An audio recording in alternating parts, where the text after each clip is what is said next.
It was a somber afternoon when James stood outside the law office, his weathered hands clutching the funeral program of the woman who had saved his life. At 70, the Vietnam veteran's wheelchair gleamed in the sunlight as he prepared to honor Marianne's final wishes. He was ready to grieve, not to fight. But when Mr. Ellison read the will aloud, James's name was nowhere to be found. His adoptive siblings exchanged knowing glances across the polished table. Luke smirked slightly while Paige examined her manicured nails. "I'm sorry, James," the lawyer said with practiced sympathy, "but your name wasn't included in the final document. Something didn't add up. After 30 years as Marianne's son, after all her promises and reassurances, how could she have forgotten him?" The military discipline that had carried James through combat and decades of civilian life kept his expression neutral. But his mind was already analyzing the situation like the reconnaissance specialist he once was. James wasn't the type to stay silent when something felt wrong. Not anymore. James was 40 years old when he first wheeled through the doors of the Bennett home. A decorated Vietnam veteran with haunted eyes and a Purple Heart medal tucked away in his pocket. His wheelchair was government issued, squeaking slightly with each turn. He didn't speak much at first. Years on the streets had taught him that silence was safer, that expectations came with consequences, that shelter could disappear in a blink. But something was different about Marianne Bennett. She didn't offer exaggerated sympathy like the well-meaning social workers before. She simply looked him in the eye and said, "You're safe here, James. You're home." And for 30 years, he believed her. The Bennett family lived in a well-kept house on the edge of a sleepy suburban town. White picket fence, weekly barbecues, Sunday morning pancakes. It was picture perfect.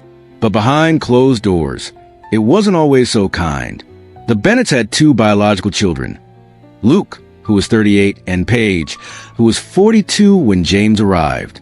From the beginning, they saw James not as a brother, but as an intruder, a charity case, a reminder that their mother's compassion was reserved just for them. It started with little things. Luke making comments about handouts to veterans. Paige ensuring James knew which family photos didn't include him. At social gatherings, they introduced him as Mom's project rather than their brother. Even after the adoption papers had been signed when James was 45, James never raised his voice. Never talked back. Military discipline ran too deep. He just tried harder. He maintained the garden despite his wheelchair, creating raised beds he could reach. He cooked meals that reminded Marianne of her childhood. He fixed what needed fixing around the house. Because deep down, he believed that if he contributed enough, if he was useful enough, they'd see him too. Marianne always saw him.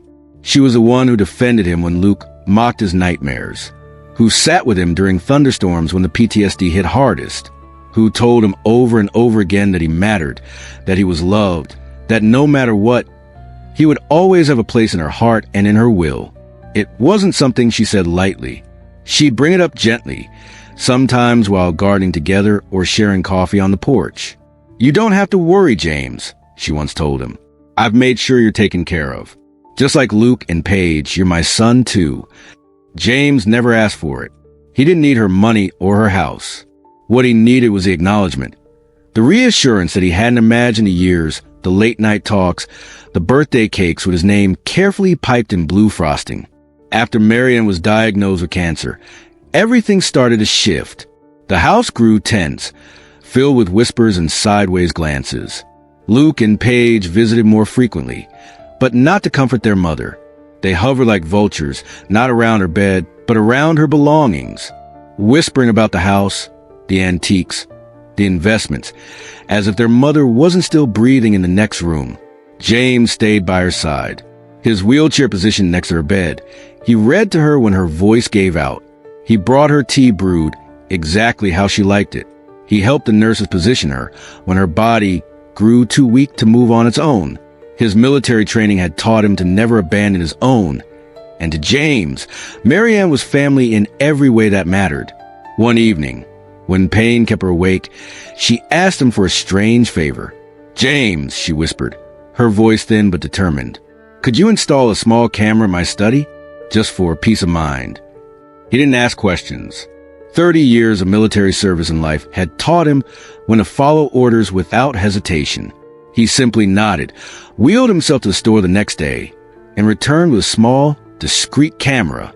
With careful precision, he mounted it near the bookshelf where it couldn't be seen. No flashing light, no sounds, just a quiet eye watching over her precious documents. He showed her how to access the feed on her tablet, and she thanked him with tears in her eyes. "Just in case," she said, patting his hand. "Just in case." When she passed away 2 weeks later, James didn't cry in front of anyone. He sat in his wheelchair at the funeral, back straight, as if standing at attention, surrounded by people who barely acknowledged him. He held the folded program like it was a flag at a military funeral and nodded politely at the condolences. But beneath that calm was something deeper, something heavier, because James knew her promises and he believed in them. The day they read the will, the sun was too bright. It streamed through the stained glass windows of the lawyer's office, casting color patterns on the mahogany table. But there was no warmth in the room, just tension. Luke and Paige sat on one side, arms crossed, expressions already smug. James positioned his wheelchair on the other side, his hands resting calmly on the armrests, his jaw tight. Mr. Ellison, the family's longtime lawyer, shuffled the papers like a magician preparing for a trick. He cleared his throat, gave a theatrical sigh, and said, "I regret to inform you, Marianne updated her will privately several weeks before her passing." James blinked. "Updated? Privately?" His voice remained steady, but uncertainty crept in. "That can't be. She told me."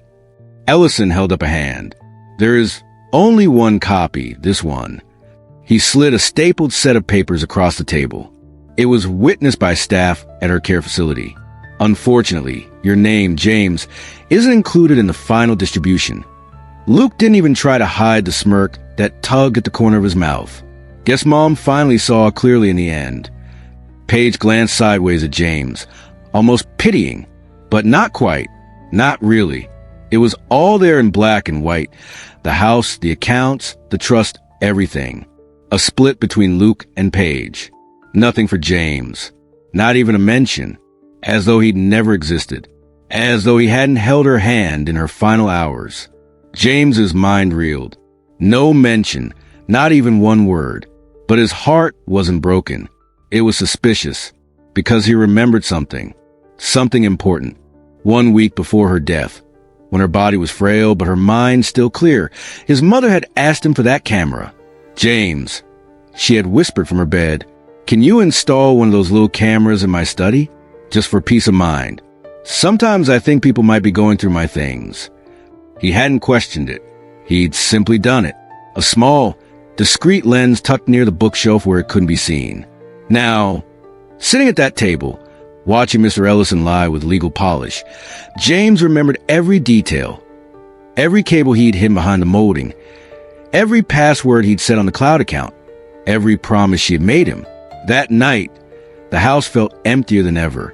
James sat in his room, still neat, still echoing with memories, and opened his laptop.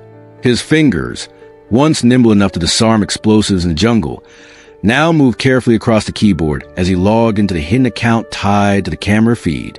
It had been weeks. Maybe nothing had been recorded. Maybe it had failed. But then the screen flickered to life. And there it was. Grainy footage timestamped just days before her death. Mr. Ellison entering the study alone, opening her desk drawers, reading through papers, and then pulling a document from his briefcase, swapping it with the one she'd written herself, folding hers away into a file, and replacing it with a new version, one James had never seen. And worse, he wasn't alone. Luke was standing behind him, watching, saying nothing. James's hand trembled on the mouse. Betrayal had always been a whisper in the background of his life. From the country that sent him to war and then forgot him. From the system that failed him after his injury. But now it screamed from a screen in front of him. This wasn't just theft. It was a conspiracy, a calculated erasure, a rewriting of a legacy that was never theirs to control. But now he had proof. The footage continued. It was dated 12 days before her death. The camera angle faced her desk from a top corner of the room, just like she'd requested.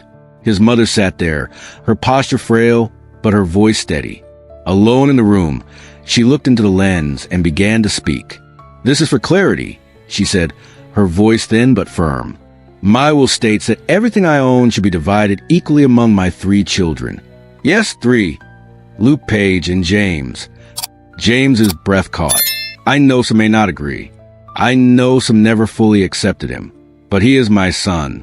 He deserves as much as anyone else." She paused, coughing into a handkerchief. Then she reached into her drawer, pulled out a folder, and held it to the camera. "This is the sign we'll stated and witnessed. If anything happens to this document, know that I never changed my mind."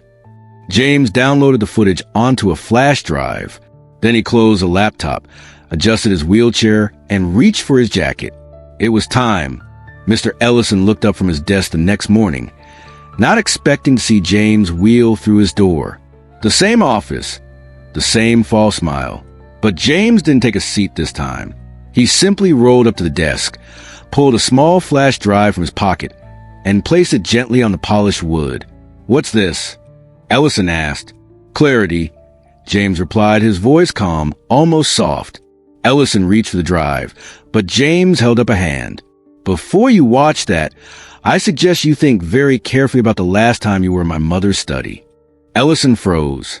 For a man who prided himself on composure, the shift in his eyes said everything. His mouth opened, then closed again. James leaned forward slightly, lowering his voice. "She asked me to install a camera just for peace of mind," she said. Turns out she was right to worry. Ellison swallowed hard. "I suggest you correct the will immediately, before I send copies of that footage to the Bar Association, the police, and every news outlet in this city." Silence blanketed the room. Then Ellison nodded, stiff, robotic. He looked like a man who had just watched his own empire begin to crumble. The Bennett family gathered in the lawyer's conference room once more. The table was polished to a mirror sheen, and at the head sat Mr. Ellison, his fingers steepled like a man in control, though his eyes betrayed his fear. James positioned his wheelchair at the far end of the table, silent, calm, the outsider again, except this time he was holding the truth. Luke leaned back in his chair, arms crossed, already smirking. Paige barely glanced at James, busy scrolling through her phone, her eyes dull with indifference. To them, this meeting was a formality, a final stamp on a future they thought already belonged to them. The seasons turned. Autumn laid gold and crimson across the town. The Bennett house remained, though quieter now, its secrets finally dragged into the light. James hadn't returned since that day at the lawyer's office. He didn't need to. Closure wasn't a place. It was a choice. He sat now beneath the warm sun outside a small brick building nestled between a church and a library. On the glass door was a hand-painted sign, Bennett Veterans Justice Fund. Inside, there were no mahogany desks or leather chairs, just a clean space, 2 donated computers, and a wall lined with books, legal guides, veterans' rights resources for those who never knew they had any power. James wheeled in, nodded to the young man at the front desk, a recent veteran himself with a prosthetic leg. "Anyone come in today?" he asked. The young man smiled. "An older vet from East Briar. Says his caregiver altered his benefits paperwork. Wants help." James nodded slowly. That story was all too familiar. This was why he did it. Not to get even. Not to prove something to the family that never fully claimed him, but to rewrite the story for someone else. Someone who might not be as lucky to catch the lie in time. Because the truth didn't scream. It didn't demand. The truth whispered and waited until someone chose to listen. As the sun shifted in the sky, James sat in his wheelchair near the doorway. The street was quiet, peaceful, and then a young veteran passed by with his service dog. The man paused to read the sign on the glass. "Bennett Veterans Justice," he said out loud. His companion smiled. "That place helps vets who get cheated out of what's theirs." The young veteran looked at James and gave a respectful nod, then continued down the street, his service dog padding faithfully beside him. James sat still for a moment, a lump rising in his throat. This was belonging, not being accepted because of blood, but being remembered because of impact. In a world that once tried to tell him he didn't matter, James had answered the only way that mattered. not with noise, but with proof. Because truth doesn't need permission. It just needs someone brave enough to carry it. If you know a veteran who deserves respect and recognition, share your thoughts in the comments. Their sacrifice and strength should never be forgotten or betrayed.